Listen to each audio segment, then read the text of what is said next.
let's see if I can get through this review without crying, and based off of these past few days, that's not very likely, but I will try my best. Hello everyone, my name is Caitlin and welcome back to my channel. So the fourth installment of the Zombies franchise premiered last week, and as I'm sure most of you already know, I am a huge Zombies fan. I have been following the series since the beginning. I actually got a chance to meet the whole cast on the set of Zombies 3, and my fiance also proposed to me while I was in full Addison cosplay. And so to say that I had high hopes for this movie would be an understatement, especially because in my opinion, every new installment of this franchise has just gotten better and better. My ranking for the series before the new one would have gone Z1, Z2, and then Z3, which I think is a little bit of an unpopular opinion. From what I've seen online, it seems like Z2 is the fan favorite, but for me personally, I am a huge Addison fan, and so to see her finally discover who she is like my favorite thing. Also, like I said, when I met the cast, they were filming the third movie, and so I think I have a little bit of a bias because of that, but I also love that in the third movie, they're a bit older and talking about college, and the budget is just incredible. Now, adding Z4 into the equation kind of messed with me a little bit. Spoiler alert, I absolutely loved this movie. I do still have some things to say about it though, so don't worry, we will get to that. But I think the main thing that makes this fourth movie just so good, and if not better, is the fact that this franchise is being made by the same people that have been making it since day one. And you can just really feel that love and care that went into this movie and just the entire franchise as a whole, I feel like, while you're watching it. So in regards to my new ranking, it's hard because this does feel very much like a transitional movie. We are now moving on from the original trilogy into this new era, and so for me, this movie feels like a bridge between the original series and this new one that's developing. And I think that it's safe to say that in regards to the new series, this one will probably end up being my favorite, but if I had to rank it along with the originals, then I would probably put it above the first movie but below the second and third. And that's almost hard for me to say because I did really love this movie, but honestly my main reason for that lower ranking is the lack of returning characters. I am so glad that we at least got 4 OGs in this one, but I would be lying if I didn't say that I did still feel a certain type of emptiness because we didn't have the full cast returning, particularly with Bucky, Bree, and Bonzo. And I know that we were dealing with a lot of new characters in this movie, and so maybe it would have been too much to have all of these returning characters as well, but honestly even just having them in that opening college scene would have been enough for me. But probably not enough for Disney, who would have had to fly them all the way out to New Zealand for one scene, and so I get it. I will say that I love the soundtrack and I am so excited to get into all of these songs. Up until now, the Z2 soundtrack has been my favorite out of the 3, and I do still think that that is the case, although this soundtrack is very good as well. It would probably go second, like for me it would be Z2, Z4, Z3, and then Z1. I like the songs from Z3, but I feel like the only real standouts are Exceptional Zed and Ain't No Doubt About It, and then the first Zombie soundtrack just didn't have enough songs to begin with. Like they gave us 3 and then a bunch of different versions of those 3. But anyways, now that I've gotten my rankings out of the way, because apparently that was important for me to talk about first, let's jump right into this new movie. Before we do though, I just wanted to give a big spoiler warning, and so if you don't want to be spoiled, you should probably go and watch the movie first, or you can just listen to me recap it. I guess the choice is up to you. So we begin just as we've begun all Zombies films with an animated intro. We have a voiceover with Zed and Addison summarizing all of the creatures that have been introduced in the previous movies, and how the 4 of them, Eliza, Zed, Addison, and Willa, are now attending Mountain College. They also tell us about a legend that they've heard about 2 new creatures, the Daywalkers and the vampires. They were also created by a moonstone that crashed into Earth, and they survive off of this blood fruit that was also created by the moonstone. Now, first off, Addison says during this intro that the mysterious galactic moonstone gave them zombies, werewolves, and aliens. And maybe this is nitpicky, but I just have to chime in here and say that that's not technically true. If you'll recall, during the first movie, it was explained that zombies were created off of a lime soda incident that happened at the Seabrook power plant. I guess maybe you could argue that the moonstone was involved in that process as it was located under the plant, they just didn't know it yet, but I still kind of feel like that's a little bit of a gray area. And then the aliens also don't have much to do with the moonstone either. It's actually harmful to them, as stated in Zombies 3. They were able to use it to jumpstart their ship, but that was only because they used Addison and Zed as a bridge. Now, I do understand that this was done as a way to like connect all of the monsters together, and I actually do like that they did connect them in this way, and I think it works really well. But then I also feel like it's pretty obvious that they only came up with this lore for this new movie and that it hasn't been the case since the beginning. Speaking of this intro though, we also have to talk about the depictions of our new core 4. I absolutely love how they have Addison's hair going from this like blonde white to blue. It's not exactly accurate to her character, but I do think that it looks really pretty. I also love how they have Eliza in her Z2 fit, and I kind of forgot how adorable that outfit is. Also, speaking of Eliza, I just feel like it has to be said that she looked absolutely stunning in this movie. I don't know if it was just her updated wardrobe or the way she styled her hair or what, but she just looks so beautiful and I just had to point that out. But now getting to the thing that I've kind of been putting off in regards to this intro, we have to talk about the blood fruit. I will say that I liked the addition of it. The Zombies franchise has always kind of had their own way of getting around the more gory side of these creatures, like the zombies having Z-bands so that they don't eat brains, and the werewolves never actually turning into wolves. But I just feel like taking the blood sucking out of the vampires does kind of make you question what they even are. And I understand that this is a children's movie and so they wanted to keep it PG, but I also feel like there are so many other examples of vampires in children's media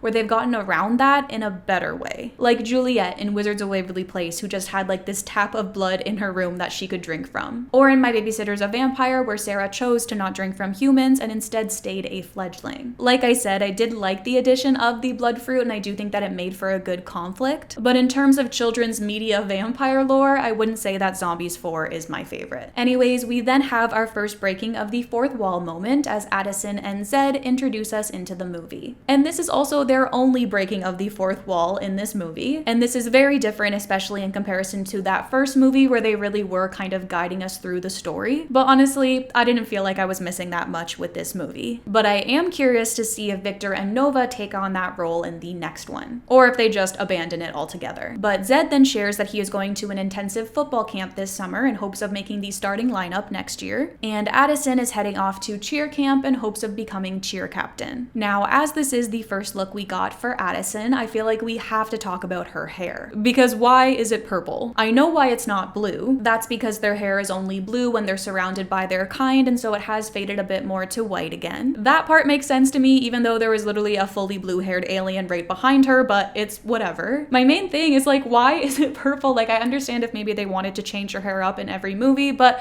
I'm sorry, purple just makes no sense. And I do feel like giving her blue ends would have been different enough. I think the only in-universe explanation that I personally would accept is that maybe she dyed it. Maybe she wanted to match with the new school colors, and maybe the blue hair that she has does hold dye, unlike her natural hair or her white hair. That I could maybe get behind. And don't get me wrong, I do think that it does look really pretty, and this hairstyle in particular is probably my favorite of hers in this new movie. But the purple thing did bug me a little bit, if you couldn't tell. But anyways, we then get into our first song of the movie, which is Legends in the Making. And I do feel like it's safe to say that this one is probably the weakest song from the new movie. I love getting to see what each of them has been up to in college, and the big dance number at the end was great. But as far as the song itself goes, it's definitely my least favorite on the album. To be fair though, the Zombies opening numbers have never really been my favorites in the past, with the exception of My Year. I'm not the biggest fan of We Got This or Alien Invasion, and so maybe this is kind of on brand for them. But if I were to rank all of the Zombies films opening numbers, I do think that this one would be last, unfortunately. Although I was very happy to see Shrimpy in this number, while also very confused. As we know, Shrimpy was their high school mascot, but now they're in college. So it doesn't really make sense that he's there, but it was a confusion that made me laugh and happy, not one that made me mad. And then when I heard the origin story of their director Paul Hohen and his love for Shrimpy and how he basically fought to have him in this movie,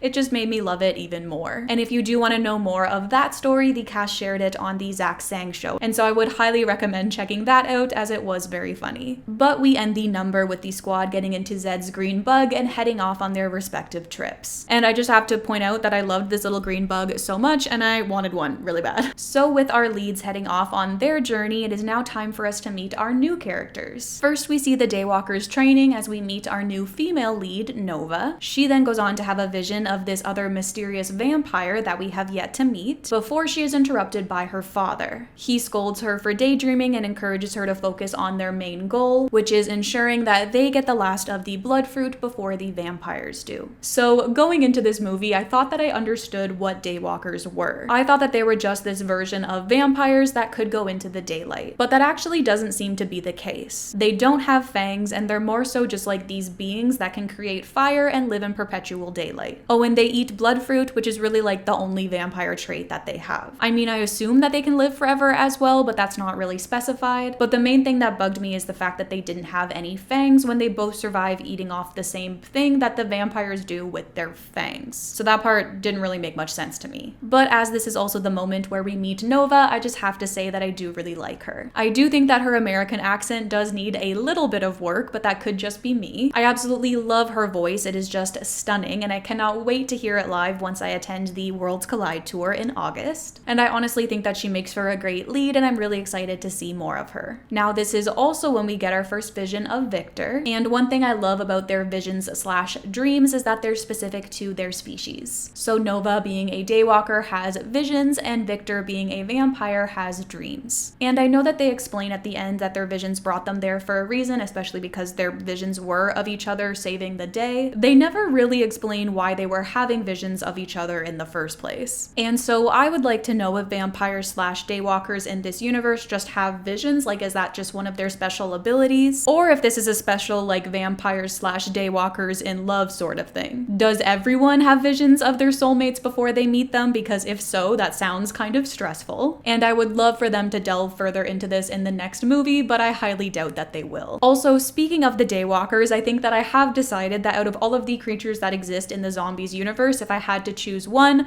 I would want to be a daywalker. I know that I was literally just harping on them as a concept, but honestly, I love their fashions, and the whole fact that they can like create fire out of thin air is really cool in my opinion. Now, before we move on to the vampire's introduction though, this is also when we meet Ray. He is our second lead daywalker, and it does look like he might be our Bucky replacement. And I'm honestly not too sure how I feel about that. When I watched the movie for the first time, I really liked his character, and then I heard everyone calling him the new Bucky, mainly because of that moment at the end of the film where Zed teaches him Bucky's jazz hands. And now I'm honestly just like not too sure how I feel about him. Full disclosure, I absolutely love Bucky. He's one of my personal favorite characters from the original franchise. I know some people find him to be annoying, but I personally find him to be hilarious. And so I just feel like nobody will ever be able to replace him, but I'll try my best not to hold that against Ray. So then we move on to the shady side, where we actually meet our side characters of Vera and Vargas before Victor comes in. And speaking of, let's talk about them first. So I loved Vargas. I thought that he had some of the best line deliveries in the film, probably because they didn't really give him much to work with to begin with, but then everything that they did give him, he just delivered on. Although I will say that I don't really understand why he got to keep his accent, whereas Freya didn't. And then on the other side of things, I didn't love Vera. I honestly found her character to be a little pointless in my opinion, when what I feel like they should have done is just merge her and Vargas into one person. And I feel like it would have made more sense if we only had two main vampires, just like we only had two main daywalkers. Especially because there already was so many new characters being introduced in this movie. I personally don't feel like three vampires were really needed, and like they could have just saved her introduction for the following film. And of course, this has nothing to do with the actress. I thought that she did a fine job. But anyways, Victor then comes in and we find out that he's a bit of a slacker in terms of contributing to their community. So basically the opposite of Nova. And we learn that he's really excited to leave Shadyside, unlike everyone else, as the vampires are also preparing to gather the last of the blood fruit. And just like with Nova, I do also really like Victor as our male lead. I really like Malachi as an actor. I loved him in Stuck in the Middle and Villains of Valley View, and I honestly thought that he did great in this movie as well. I love that his character had that like classic Disney lead desire to leave home and explore, and he was just such a fun character, and so I'm really looking forward to see what they end up doing with him in later movies. We then cut back to our OGs on their road trip. We have Zed on the phone with his coach promising to think only of football and nothing else, which was honestly a really great bit that I personally really enjoyed. And then we see that Addison is going through the same thing, as she says that balancing on top of the pyramid is the only thing that she can focus on right now. But just then their car is hit by this strange pulse that causes Zed's Z-Band to malfunction, and he ends up going into full zombie mode. This leads to him losing control of the car, and they end up crashing very dramatically. And honestly, they just love crashing vehicles in the Zombies universe apparently. First it was the cheer camp bus in Zombies 2, and now it's Zed's car. And for some reason, Zed is usually the one to blame. But everyone is fine, of course, as they all get out of the car unharmed, and Addison is quick to run over and hug Zed, which was of course adorable. The gang then decides to split up to find help, and this is when our two or arguably three worlds collide. First we see Addison break through the vampire barrier, and it's a really cool shot where we basically see her step into nighttime. We also see her work with her Luma lens for the first time here too, which I really loved the addition of in this movie. Addison then notices the vampire city not that far from her, and so she heads there for help. Meanwhile, Zed has found himself in Daywalker territory. And instead of being confused or concerned about the fact that this town just appeared out of thin air, we see Zed celebrate instant civilization. So he finds the Daywalkers and asks if there's a mechanic around, but then thinking that he's a vampire, Nova attacks. Zed then explains himself and she stands down. Her dad then says that he can come with them if he helps with the harvest and makes him Nova's responsibility. Now Zed just makes this scene. He is so funny. I loved seeing his reaction to their hostility and doing whatever he needed to do to not be burned alive, essentially. And I just feel like his charisma in this scene was just off the charts. Minor thing though, they also have him smile to prove that he's not a vampire as he doesn't have any fangs. But then we come to see that the vampires usually don't show their fangs either. So I feel like that wasn't exactly the best way to do it. Also, I feel like Zed is going to need a little bit more than a mechanic to fix that car because it seemed pretty totaled to me. Moving on though, we then see Addison go through the same thing as she comes face to face with the vampires. Just like with Zed, they immediately think that she's a Daywalker and attack her with their wind cloud thing. Victor saves her and Addison explains that she is not a Daywalker, she's a cheerleader. And I feel like I've seen some complaints about people not liking the fact that Addison introduced herself as a cheerleader first and not an alien, but I loved it as it brought me right back to the original movie and who she was at the beginning. And not to mention, she is only 1/4 alien. Victor then goes on to get scolded by his aunt for not being vigilant enough, and she gives orders to put Addison in the dungeon. Luckily though, Addison is able to stop them by revealing that she's part alien, and this is when we get one of the best lines from Victor as he calls Addison a part alien cheer thing. He then also convinces his aunt to let Addison help them with the harvest,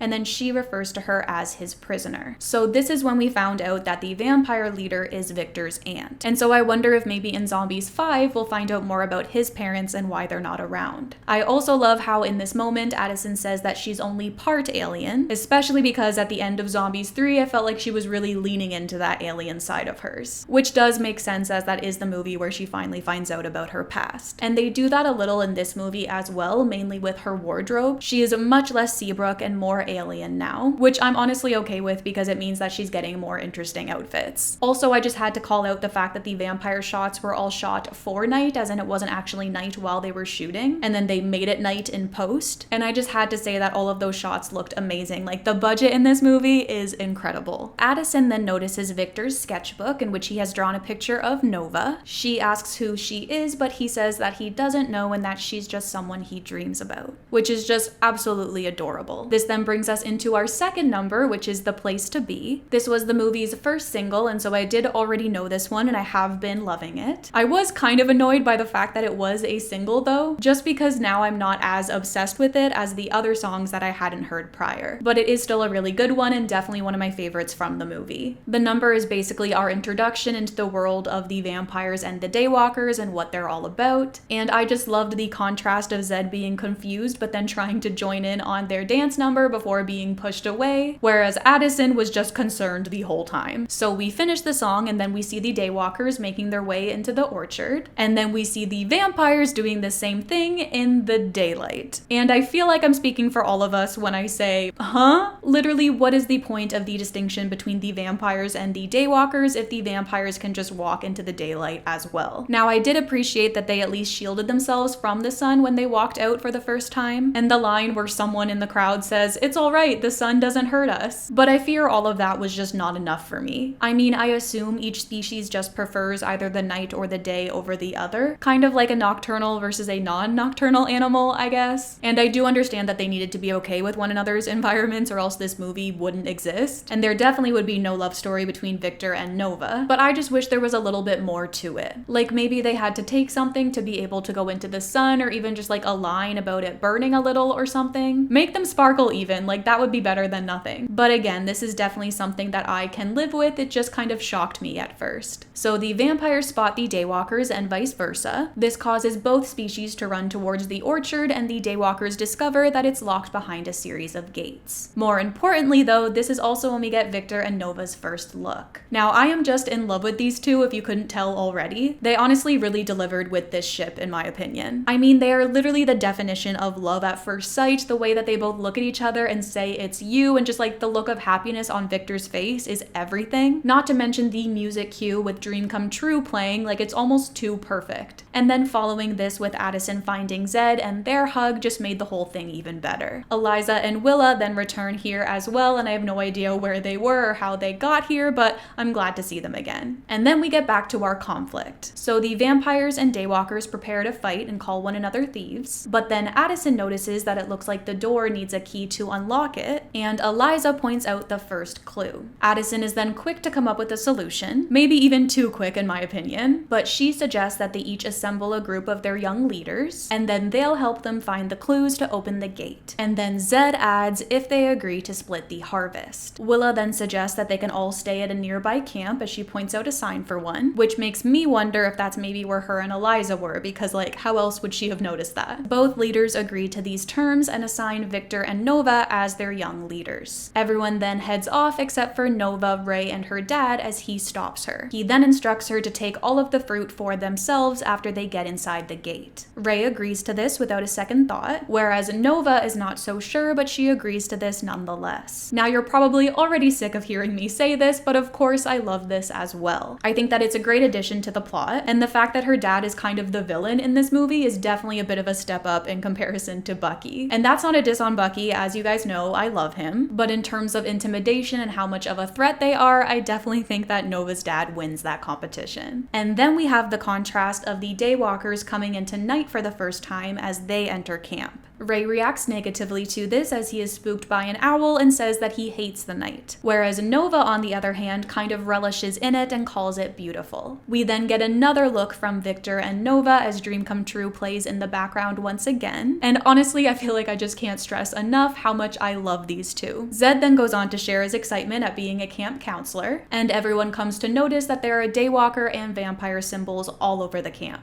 So clearly both species used to live together in harmony, but of course that's not how they interpret this. Meanwhile, Nova enters the daywalker cabin and it's absolutely gorgeous. I love the cloud beds. And then our camp counselors find their cabin as well. Eliza then does some hacking into the mainframe as she tries to discover what the pulse from earlier was all about. And then the vampires also find their bunks, but instead of beautiful cloud beds, they sleep in coffins. Willa is surprised to find this out as she orders the vampires to get some sleep, and when asked why they should listen to her, she threatens them with her werewolf fangs, which was another moment that I loved as it was just classic werewolves versus vampires vibes. But speaking of Willa, I do have to say that overall I was a little bit disappointed with how little they utilized her in this movie. Like at least with Eliza, they gave her all of that techie stuff to do, whereas with Willa, it just kind of felt like she was there to like be the enforcer. She really only got a few moments here and there, which I found to be disappointing, especially when I was really looking forward to hearing more about her and Aspen, which was teased at the end of the last movie. And speaking of, we also didn't hear anything about Eliza and Wyatt, which is definitely something that I expected. Maybe even more than Willa and Aspen, because at least we've seen Eliza and Wyatt's development a little bit more in the reanimated series. And so I was definitely a little bit disappointed to see them basically abandon both of those ships in this movie. Moving on though, we then get a Zedison campfire moment. Addison admits to Zed that it's been a tough year and even tougher not seeing him. She then shares that Bucky has returned from space, which is honestly great to hear. Zed says that Bonzo and Bree are starting their first summer jobs, and Addison shares that apparently Winter is teaching meditation. And this was great, obviously. I really appreciated every moment in which they referenced the previous characters and what they're up to. They then talk a little bit about Victor and Nova and how they remind them of themselves way back when. And speaking of, this scene is then followed by a moment between our new couple. Nova heads out to look at the night sky, and before she does this, she looks to Victor. Then while she's looking at the stars, Victor looks at her. This then leads us into our next song, which is the prologue for Dream Come True. And this moment was just so beautiful. When I saw it for the first time, it gave me shivers. I was just completely locked in and I didn't want it to end. But unfortunately, it did end as it was just our intro into the song, and then we don't actually get the full song until a little bit later. The following day, Addison and Zed immediately get to work on their task at hand. They each go to Victor and Nova, telling them that maybe they should work together as a team. Zed just basically emphasizes how they all need to work together, whereas Addison specifically tells Nova that she should team up with Victor. And first of all, I just love the fact that Addison calls Zed her boyfriend in this scene. I know that they've been dating for like 4 movies now, but still it just never gets old. And I also love how this scene comes after the one where they were discussing that they see themselves in them, because now it really makes it seem as though Addison is trying to do some matchmaking here. This then leads us into our next musical number, which is Don't Mess With Us. This was the second lead single from the movie, and so it was another one that I was already already familiar with. And I do like it as well. I feel like it's a lot of fun. It's basically like a conversational diss track between the two species as they tell the other not to mess with them. And I find it funny how I've seen everyone online comparing it to Camp Rock and saying that it gives Camp Rock vibes. And like, yeah, I definitely see that as well, especially with maybe like It's On from Camp Rock 2. But even more so, it reminds me of True Monster Heart from the live action Monster High movie. But as this song talks about the conflict that we're dealing in this movie, I feel like now would be a good time for me to talk about my thoughts on that. And first of all, I feel like they really elevated things with the us versus them mentality in this one. And they were mainly able to do this by giving them something to fight over, which was that main food source, the blood fruit. By doing that, it really does make it feel like a different conflict than the one that we've seen in the previous movies. Although I know people in my comments are still gonna be like, all of the zombies movies are the exact same thing. But in my opinion, they really aren't. I think the biggest similarities would be in Zombies 2 and 3, how both the aliens and the werewolves join the school. But honestly, in each movie, each creature has had their own motives and they've been pretty different in comparison to one another. But we then get a little bit more of Vic Nova, or No Victor. No, that's awful. They don't really have a good ship name, and so we definitely need to work on that. I guess we could use their last names, but I don't even think Victor has one yet. But we then get a little moment between them in this song where they confess to one another that they've been having visions of each other. And then we also have a callback to the previous films as Victor reaches out to touch her and she flips him on his back. Now, first of all, I have seen some people online calling them vibe killers due to the moment that they share in this song as well as in The Place to Be, but I personally love their little breaks in these songs. It reminds me of Troy and Gabriella or Ben from Descendants, and I honestly just eat it up every time. But we do also have to talk about this flip, as our Zedison punch was replaced with it in this movie. And that's fine, that's just another one of those passing of the torch moments that I have to deal with, and it was a really cute moment, especially with Zed noting to Addison that he's been there before, and with Nova blaming it on reflexes just like Addison did in the last movie. But I would be lying if I didn't say that I did still miss our Zedison punch in this one. We then end the song with them finding the key for the first gate, and Nova makes a very unnecessary flip as she heads over to unlock it. And then we get our second clue, which is a very clear Soy Luna reference. I mean, it was literally Luna's emblem. It was the sun and the moon. So obviously what they needed to do was go find Sol Benson and get her necklace to unlock the gate. I'm kidding. Of course I know that the sun and the moon are a perfect symbol to represent the vampires and the daywalkers as well, but I have just been conditioned to automatically think of Luna whenever I see an emblem like that. Moving on to that night where we have another campfire, but this time between the daywalkers and the vampires, and we end with Nova and Victor both saying goodnight to the other species. We then pan to Zedison watching this scene unfold on a pair of rocking chairs like proper senior citizens, but now that the kids have gone to bed, we get another moment between the core four. Addison notes that being together at this camp has been really nice as she really missed them all. Willa adds that freshman year really did a number on the two of them, and Zed agrees but argues that college isn't forever. Addison then piggybacks on this as she says that they just need to focus on their goals right now. Willa and Eliza then argue that there's more to life than that, and that making time for those that love you is important too. And then when the couple heads back to their bunks, Addison wonders if maybe they were right. Her and Zed then try to reassure themselves that they are making the right decision by focusing on their goals, but just then they are all hit by another pulse. This time it affects all of them except for Addison, which does make sense as, like I've been saying all along, she is only part alien, and there was that line in the previous movie where they said that the moonstone doesn't affect her like it affects the other aliens. So the crew then heads into their cabins and we get a little explanation from Eliza. She says that she thought that the pulse was only affecting Zed due to how much he's messed with his Z-band, but it turns out that his just picked up on it first because his band is the most sensitive. She then explains that at the rate that the pulse is increasing, it's soon going to be strong enough to reach Seabrook. And so this means that all of their friends and family are in danger, which really elevates the stakes of everything. And speaking of stakes, let's get back to our new love story. So Nova heads outside, and then when she hears some crackling from behind her, she is quick to defend herself with a pencil. The noise was of course Victor, and so he teases her for this, but then she tells him that she is the last person that he wants to sneak up on. He jokes that he knows that as his back is still killing him from that flip earlier, and they continue as Ray comes outside overhearing their exchange. Victor then asks to show her something, and the two of them are off. First of all, I love her line about him not wanting to sneak up on her, as it brings me right back to the first Zombies movie where Addison tells Zed that the only thing deadlier than her high kick is her low kick. And now, question for you guys, do we wish that Ray had feelings for Nova? Because I'm not too sure. I think that it could have added something really interesting to their dynamic. I also think that it would explain his motives a lot better, but I want to know what you guys think because I'm still not entirely convinced. And then of course I also love that she defends herself with a pencil, as I think it's a fun play to the whole stakes to the heart sort of thing. So we then see Victor and Nova at this mysterious place that also has vampire and daywalker symbols. They are surprised to see this considering how much their people hate one another, but then Victor notes that the two of them don't, which causes Nova to say that they need to work on that. He then shares with her his dream about wanting to leave Shadyside, and she shares with him how hard it is with her father as he expects her to lead his way or no way. Victor then says that he can tell that she does everything with her whole heart, and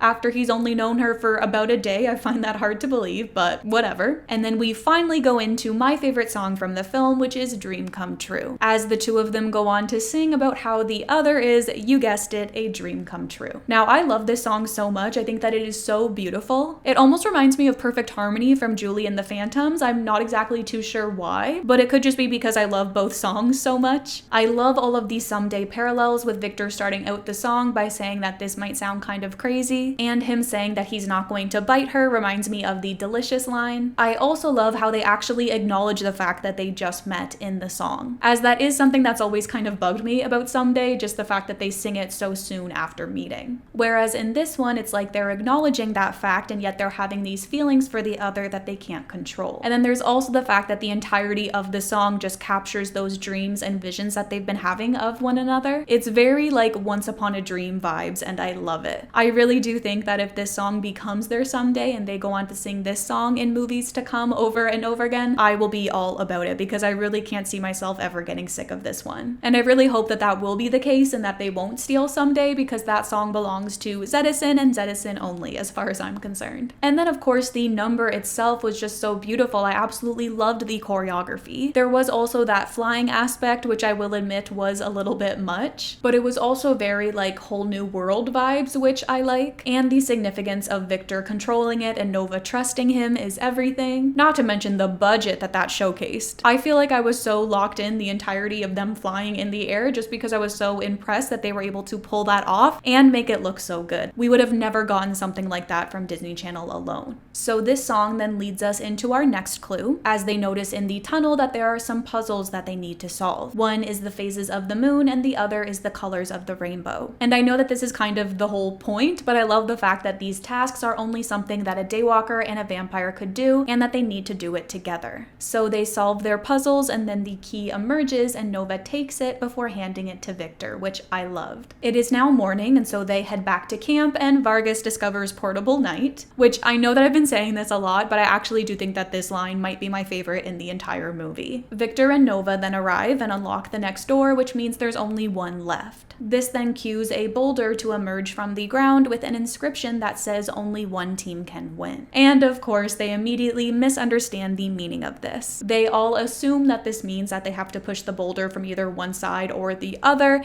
and that of course only one of their teams can win. It's honestly almost comical at this point how they all basically share one brain cell. But then we end up getting our next pulse, which really seems to hit Zed the hardest as he collapses. And again, it doesn't affect Addison at all, but this time it does seem to affect her Luma lens, which I found interesting. And also accurate, because if I'm remembering correctly, in the previous movie they said that alien tech doesn't mix well with the Moonstone. But this then grabs the attention of the vampires and the daywalkers as they rush over to help Zed up. Back at camp, Eliza does some more hacking as she discovers that the pulse has begun to fry Zed's Z-band, and they now need to stop it or else he's in danger of zombieing out forever. So Zed tells Addison to go check on the campers while the three of them head out to find the origin of this pulse. Our Z squad is quick to discover that it's coming from underground. Zed says that he can't risk all of them getting sick, and so he volunteers to go down alone. He grabs a rope to lower him, and then this brings us into our next song, which is Kerosene, as Zed sings about this task that's at hand and how he has to be the one to save his friends and family. Now, I've seen a lot of love for this song online, which is very deserved as it is a banger. I love rapping Zed. It's probably one of the reasons why I love I'm Winning so much. And I also just feel like rapping works so well with like the zombies species, and so I really like that they're keeping up with that in this movie. I also love that this is the song that ended up being our Z4 Zedison duet, as in it's the only new duet between them that we get in this movie. And it's just so dramatic and different different from all of their previous duets, and yet I love it so much. But then during the song, the hole that he is being lowered into collapses and they all fall in. Addison then ends up hearing Zed's calls from camp, which is almost heart-wrenching to see, and then they all run to help. Meanwhile, in the hole, Eliza has to zombie up so that her and Willa can remove this big stone that has landed on Zed. And I love seeing a zombied up Eliza make her return in this movie, as I don't think that we've seen her fully zombie out since the second movie. The three of them then come to discover what's been causing the pulsing, as they come to find some bloodfruit roots that have been under pressure from this broken tower on top of it. They then quickly realize that they need to remove this tower to stop the pulse. We then get back to Kerosene as Addison's second verse kicks in, which I love. I feel like the cast has kind of been making fun of like her entry through the vines, but I just loved it. I thought that it was so fire. Zed then tries to move the tower on his own, and the girls just like stand there and watch him for some reason until they finally pitch in and help. Just then, everyone else finds them as well and also joins in, and it's honestly just such a good moment that it almost makes me emotional. Of course, they do successfully remove the tower from the roots, and then Victor is able to use their one collective brain cell to figure out the final puzzle and realize that they all need to work together. But their communities still aren't convinced that this is the answer, and they go on to fight once again. That is until Addison is able to get their attention and remind everyone where they came from, and that they're the proof that you can get a better world when you all stand together. She then leads a chant where everyone declares that they are one team, although Ray and Vera still aren't very convinced. And so Ray goes to Nova. He tells her that he can't believe that she's been working in secret with Victor, but then she argues that she will do anything to get that last key. Ray is fine with this as long as they still plan on stealing their share. He reminds her what's at stake and that her father is depending on her, and of course Vera hears all of this and leaves before Nova says that stealing their share is wrong. Ray then asks what's going on between her and Victor, and she says nothing, but that if there was, that it would be none of his business. And now I feel like this is another one of those moments where people are saying that it would have been better if Ray did have feelings for Nova, and it definitely would explain his motives a lot more, but still, I'm just not convinced. I don't know, he doesn't really give off like crush vibes to me. We then move on to Nova's solo number, which really is a beautiful song as Nova sings about the pressures that she's under thanks to her dad. I do think that it was cut down a bit for the movie versus the version that's on the soundtrack, but I'm okay with that. Freya's voice is just so good, and interestingly enough, it almost reminds me of the live-action Draculaura's voice from Monster High, and whenever I am listening to this song, I almost have to remind myself that it's not Draculaura singing it. And honestly, I wasn't expecting to make this many references to the Monster High movies, but I guess when you think of it, they are like the same franchises, just in different fonts, and so maybe I should have been expecting it. The following day, we're back at the gate with the boulder. Vargas is quick to realize that they need to push it towards the emblem with the sun and the moon, and so they all work together to do so. The stone then opens up to reveal the final key trapped in a block of amber. They then all work together as the Daywalkers melt it down with their fire and the vampires fan their flame. Victor is then able to place the key in the final door, and they all enter the orchard. They all cheer over the bloodfruit, but then the mood shifts when the adults arrive. Nova's dad tells her that Ray warned her something was wrong, and then he reminds her in front of everyone that he sent her to get all of the bloodfruit at any cost. Victor is shocked by this, and I feel like I should be shocked and stressed along with him, but instead I'm happy because I feel like this is the moment that I've been waiting for all along. We then learn that Vera alerted the vampire leader as well, and then she gets upset with Victor for working with the enemy. The two leaders then go on to get into a bit of a squabble, which leads to them burning down almost the entirety of the orchard. And this is why, ladies and gentlemen, adults ruin everything. This also causes the pulse to go off again, and this really affects our monsters this time, all while these two enemy species declare war. We then see that Ray has some regrets as he tries to apologize to Nova, but she's not having it. Then back at camp, Victor basically blames everything on Vera. She explains to him what she overheard and says that she was just trying to protect them, but Victor isn't having it either. Meanwhile, in the counselor's cabin, Eliza explains that the fire brought back the pulse and it's stronger than ever. So she decides to head back to the Roots to get another reading on it, and they all join her. At the Roots, we have one of many moments in the last 20 minutes of this movie that completely broke me, as Zed tells Addison that if he ends up zombieing out forever and just talks about eating brains all the time, then she doesn't have to stay with him. But then Addison comes in clutch as she reminds him that he always said that she had enough brains for the both of them. Also just had to mention that Milo's acting here is like a 10 out of 10, maybe even a 20 out of 10. I already knew that he is an amazing actor, but he really is so good at like portraying dying even when already dead. He then admits that if he had known that this would happen, then he would have spent every second of freshman year with all of them instead. Then in comes Victor and Nova to check on Zed, which leads to their reconciliation. She tells him that she would never do anything to hurt his people and that she's her own person. She also says that she believes that their visions brought them here for a reason. Victor agrees with her, and I just love this. It really is the perfect resolution, particularly with them talking about the fact that the two of them add up. I really liked that line. Then these two smart cookies realize that the tower needs both of their moonstones to revive the orchard, and I just loved Zed's reaction to this moment and the realization that they have moonstones. Victor then concludes that they need to steal the stones from their villages, and they both realize that that's impossible as it's each of their community's most sacred thing. And then we have the cue for my second favorite song from the movie, which is Possible. I love this song so much. It almost reminds me of Ready As I'll Ever Be from Tangled the series. But basically through the song, Zed and Addison encourage them that they can do this and go on to sing about how they're passing on the torch to them. And this marks the first time that I cried while watching this movie, and honestly still cry every time I rewatch it. I mean, the beginning of this song is just so charged for so many reasons. It's the moment where we literally see them passing on the torch to our new leads, mirroring what's going on in the real world, and how this is probably going to be the last film which features Zedison as leads. The lyrics to this song are just so perfect, and the visuals of them singing to each of them is just tear-inducing. I honestly feel like I may cry again just by recapping it. After this, Victor and Nova rally up the kids to collect the remaining fruit, while they go and retrieve the moonstones. Once they make it to their villages, they're both able to do this fairly easily, mainly because there aren't many people guarding the stones as everyone else is off preparing for battle. Victor also has a run-in with Vera here where he's able to convince her to stand with them and not against them. Meanwhile, the adults discover that the rest of the fruit is gone as we kick back into Possible. And I love the line in this verse where they both say that they've got this, as it brings me right back to Zombies 2. We then reach our climax as the adults find them all in the cauldron room. Our OGs prepare to fight but then collapse due to the strain that they're under. Just then, Victor and Nova arrive with their stones and their leaders try to stop them. But then Ray comes in clutch as he somehow becomes a fiery phoenix. Victor is then able to create this big storm cloud to shield them as they climb up the tower to place the stones where they belong. But then while doing this, one of the legs of the tower gives in. Addison and Zed are quick to try to push it back into place, but then Zed says that he can't do it unless he fully zombies out. Addison begs him not to do it as he'll then be stuck in his monster form forever, but Zed says that he has to try. And I'm sorry to interrupt this very tense moment, but Zed just loves putting himself in danger. First it was with messing with his Z-band, and then by using himself as a bridge to save the alien ship. I've always felt like Zed is so unfazed by life or death situations, but maybe that's because he is technically already dead. So he goes on to tell Addison that he loves her before removing his Z-band completely. He then moves the tower back into place with ease as Addison rushes to find his band. She then tries to put it back on him, but it does nothing as Zed remains in his full zombie form. This cues Addison to grab him by the shoulder as she begins to sing a mini reprise. Oh my god.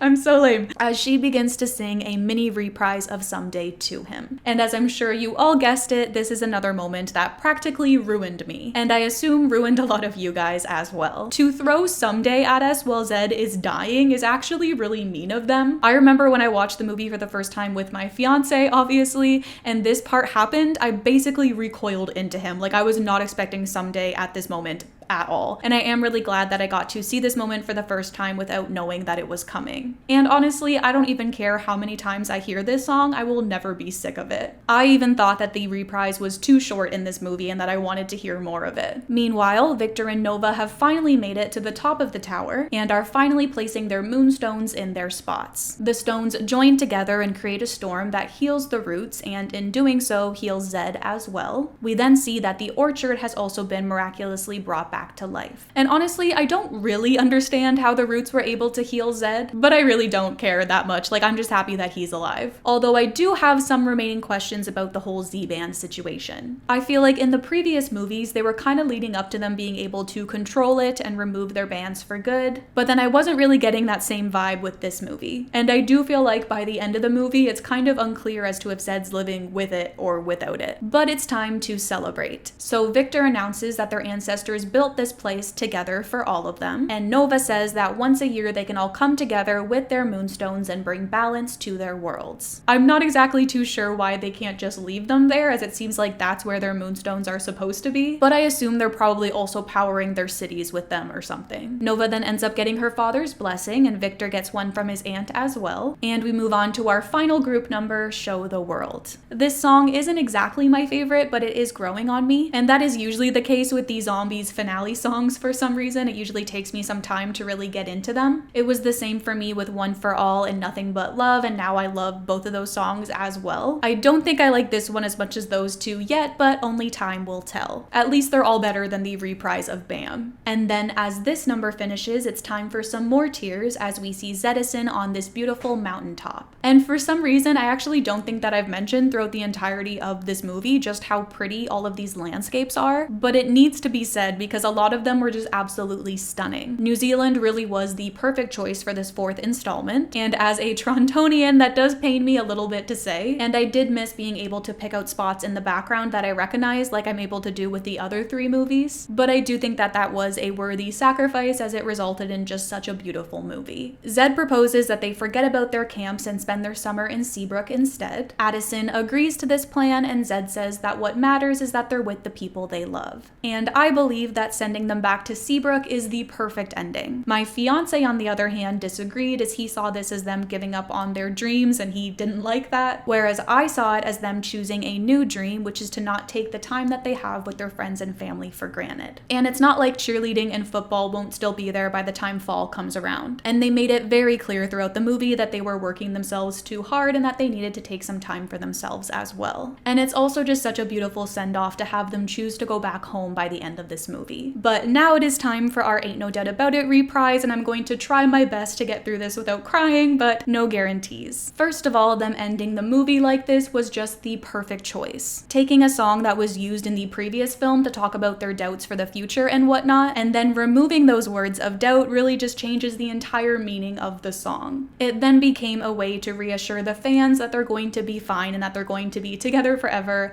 no matter what. And it just hit me so deep. I was a complete mess when I watched this for the first time, and I still am whenever I rewatch the scene or listen to the song again. It just really did feel like they were speaking directly to us and telling us that they're going to be fine. Also, their little tap dance was just perfect and brought me right back to Someday when they did a little bit of that in the zombie safe room. And then the lift into the kiss was just so perfect, as well as the pan to their friends. And then to see the four of them walk off together was just such a perfect ending, and I'm sorry that I'm getting emotional. This is really embarrassing. I just love these characters so much, and I just don't feel like I'm ready to say goodbye yet. But if this is a goodbye, then I honestly couldn't have asked for a more perfect one than that. Although they do seem to have forgotten the fact that their car is still totaled in the woods. But it's okay, maybe Bonzo can come pick them up or something since he has his license now. Also, I read online that a lot of people thought that Zed was going to propose in this moment, but I did not. So I don't know what that says about me. Maybe I just missed something. I don't know. But I'm really glad that they didn't. They're still so young and they're not Mal and Ben. They don't need a proposal and a wedding. Like, just let them be college students. And although it keeps feeling like it, the movie isn't over yet. So we then see Victor and Nova on the beach sharing their goodbyes. They then turn to leave, but then Nova turns back and calls for him to wait. She then runs up to him and the two share a hug. And I'm not gonna lie, I feel like they can't kiss in the first movie rule does work a lot better for DCOMs. This feels a lot more like a Disney Plus movie, and so I feel like they could have kissed. I've heard some people say that they couldn't have because of the age difference, but it's only like 3 years, and so I really don't think that that was it. Clearly the DCOM rule is still being applied here, although I don't think that it should be. But I'm kind of burying the lead here, as after the couple breaks apart, they are then interrupted by this giant cyclone of water coming out of the ocean. And then that is how we end Zombies 4. So a lot of people are speculating that it's mermaids, and they did already tease mermaids at the end of Zombies 3, and so it very well could be. But I also think that it would be really cool if they went more like a sea monster route and did something kind of like Laguna from Monster High. Either way, I'm really excited to see what's to come, but also sad at the same time. Like I said, I'm a big fan of the OG characters, and it hurts to say goodbye, but